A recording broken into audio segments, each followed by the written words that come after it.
C'est l'histoire d'une naissance sous les yeux du public, celle de ce dragon au départ inanimé, mais cette cérémonie du baptême va lui insuffler la vie. Un à un, ses sens vont s'ouvrir. Symboliquement, on achète quelque chose qui n'est pas encore vivant.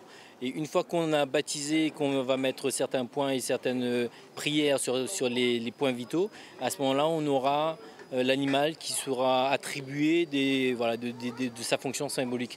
Et ça lui permettra de pouvoir bénir ou de chasser les mauvais esprits. Après le réveil de cet animal à la fois festif et spirituel, une démonstration de sa force et de sa détermination. Magnifique, c'était très impressionnant. C'est la première fois où je peux assister.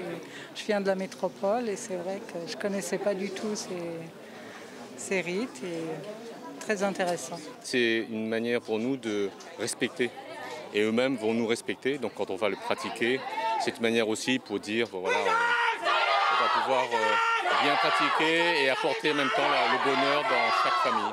Vient ensuite le tour de ces deux lions plutôt joueurs qui ont droit à des offrandes dans une chorégraphie synchronisée exécutée par la jeune génération. La personnalité de ces animaux remonte à la surface. Il embêtait un peu les gens. Faut que le lion soit expressif et qu'il ressemble à un vrai lion. Mon épouse est chinoise, donc je l'ai vue de nombreuses fois et chaque fois c'est émouvant.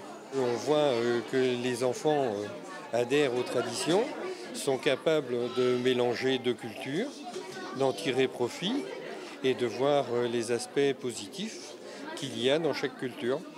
Et ça leur ouvre l'esprit. Après l'année du chien assez tumultueuse qui s'achève, l'année du cochon qui s'annonce sera une très bonne année, nous dit-on ici.